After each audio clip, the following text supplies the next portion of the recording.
নমস্কার বন্ধুরা, মণিমার রেসিপিজে আপনাদের স্বাগত জানাই। আজকে এসেছি মুম্বাইয়ের প্রসিদ্ধ স্ট্রিট ফুড পাওভাজির রেসিপি নিয়ে। প্রথমেই কুকারে নিয়ে নেব 2 চামচ সাদা তেল আর 1 চামচ বাটার।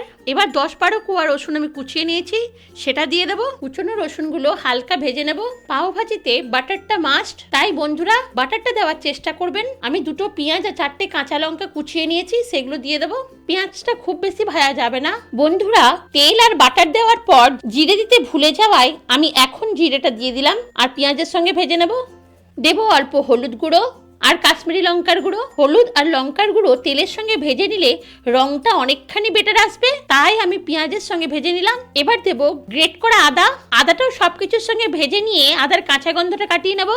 তারপর দিয়ে দেবো 3টে বড় সাইজের কুচনো টমেটো। টমেটো দেওয়ার পর নুন দিয়ে দিলে টমেটোটা তাড়াতাড়ি গলে যাবে, তাই আমি প্রয়োজন মাত্রায় নুন দিয়ে দিলাম। ভালো করে সব কিছুকে মিশিয়ে নেব। বন্ধুরা, পাও ভাজিতে একটু টক ভাব থাকে, তাই আমি একটু বেশি টমেটো ব্যবহার করলাম। আপনারা কম টমেটো ব্যবহার করতে চাইলে আমচুর পাউডার বা চাট মশলা ব্যবহার করতে পারেন। দিলাম 1 বাটি মাঝারি সাইজের কেটে নেওয়া ক্যাপসিকাম। ক্যাপসিকামগুলো একটু কষিয়ে নিয়ে প্রথমেই দেব ফুলকপি, কারণ ফুলকপিটা যেহেতু আমি না ভেজে ব্যবহার করছি, সেহেতু সব তরকারির আগে ফুলকপিটা দিলে ফুলকপির একটা কাঁচা অন্যরকম গন্ধ ভালোভাবে কেটে যাবে। এবার দিয়ে দেব মাঝারি সাইজের কেটে নেওয়া আলু। বন্ধুরা, আমি 2টো বড় সাইজের আলু মাঝারিভাবে কেটে নিয়েছি। আলুটা কিছুক্ষণ ধরে কষিয়ে নিয়ে দেব 1 বাটি কুচনো গাজর। গাজর সেদ্ধ হতে সময় লাগে বলে আমি কুচিয়ে নিয়েছি। আর দেব 1 বাটি মটরশুঁটি বা কড়াইশুঁটি। সব কিছুকে ভালোভাবে কষিয়ে নেব। অবশেষে দেবো একটা গ্রেট করা বিট। বিটটা সহজেই সেদ্ধ হয় না বলে আমি গ্রেট করে দিয়েছি, কারণ রান্নার শেষে সব কিছু আমাকে ম্যাশ করে নিতে হবে। বন্ধুরা, স্ট্রিট পাও ভাজিতে ফুড কালার ব্যবহার করা হয়। আমি ফুড কালারকে অ্যাভয়েড করার জন্যই বিটের ব্যবহার করেছি। আপনারাও চেষ্টা করবেন বিটেরই ব্যবহার করতে। দিয়ে দেবো 2 চামচ হোমমেড পাওভাজি মশলা। এবার সব কিছুকে ভালোভাবে কষিয়ে নিতে হবে, কারণ কষানোর উপরই ডিপেন্ড করে রান্নার টেস্ট। এবার 1.5 গ্লাস গরম জল দিয়ে ভালোভাবে সব কিছুকে মিশিয়ে কুকারে 6টা সিটি মেরে নিতে হবে, যাতে সব কিছু সুসিদ্ধ হয়। দেখুন বন্ধুরা, কুকারের ঢাকনা খুলে আপনাদের দেখাচ্ছি সব কিছু ভালোভাবে সেদ্ধ হয়েছে। এবার ডালের কাঁটা দিয়ে ম্যাশ করে নিতে হবে। আপনারা চাইলে গ্লাসের পিছন দিয়েও ম্যাশ করে নিতে পারেন। দেখুন বন্ধুরা, সবকিছু ভালোভাবে ম্যাশ করে নিয়েছি। অতিরিক্ত ঘন লাগছে বলে কুকারে অল্প জল গরম করে আমি ঢেলে দিলাম। আপনারা যেমন কনসিস্টেন্সি পছন্দ করেন সেরকমই জলের ব্যবহার করবেন, কিন্তু গরম জলই দেওয়ার চেষ্টা করবেন।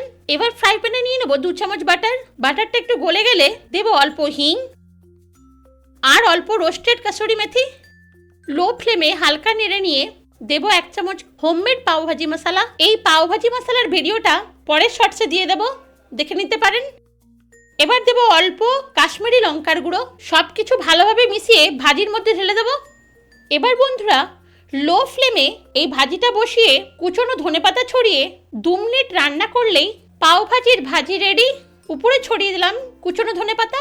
পাওভাজিতে ব্যবহৃত পাউরুটিগুলোকে মাঝখান দিয়ে আমি কেটে নিয়েছি। এবার ফ্রাই প্যানে দিয়ে দেবো 1 চামচ বাটার। ভালোভাবে ফ্রাই প্যানের চারিদিকে লাগিয়ে নেব। তারপর দিয়ে দেবো অল্প ভাজি, তার মধ্যে ছড়িয়ে দেবো পাওভাজি মশলা আর দেবো কুচনো ধনেপাতা। এবার পাউরুটিগুলো একটা একটা করে ভাজিতে লাগিয়ে নিয়ে উল্টে পাল্টে ভেজে নেব। পাউরুটির চারিদিকে ভাজিগুলো লাগার ফলে পাউরুটিগুলো হবে সফট আর টেস্টি। তাই বন্ধুরা, আমি পাউরুটিগুলোতে ভাজি দিয়ে বাটারের মধ্যে উল্টে পাল্টে ভেজে নিচ্ছি। একইভাবে ফ্রাই প্যানে বাটার নিয়ে বাটারটা প্যানের চারিদিকে লাগিয়ে নিয়ে অল্প ভাজি দিয়ে কুচনো ধনেপাতা আর পাওভাজির মশলা ছড়িয়ে পাউরুটিগুলো একটা একটা করে দিয়ে বাটারের মধ্যে ভাজি দিয়ে উল্টে পাল্টে ভেজে নিলেই সফট টেস্টি পাওভাজি তৈরি। দেখুন বন্ধুরা, দেখে বুঝতেই পারছেন পাওভাজিগুলো কতটা সফট আর টেস্টি হয়েছে। এবার ভাজির মধ্যে একটু বাটার দিয়ে বাটারে ভাজা পাউরুটিগুলো দিয়ে কুচনো পেঁয়াজ, 1 টুকরো লেবু আর একটা কাঁচা লঙ্কা দিয়ে পরিবেশন করে নিলেই পাওভাজি খাওয়ার জন্য একদম রেডি। তাই বন্ধুরা, একবার চটপট বানিয়ে নেওয়ার অনুরোধ রইল। এই ভিডিওটি ভালো লাগলে অবশ্যই লাইক ও শেয়ার করবেন। আর আপনি যদি আমার চ্যানেলের নতুন বন্ধু হয়ে থাকেন, তাহলে চ্যানেলটিকে সাবস্ক্রাইব করে পাশে থাকা বেল আইকনটিকে প্রেস করে অলে সেট করে দেওয়ার অনুরোধ রইল। পরবর্তী নতুন ভিডিও নিয়ে আবার ফিরে আসবো। ভালো থাকবেন, ধন্যবাদ।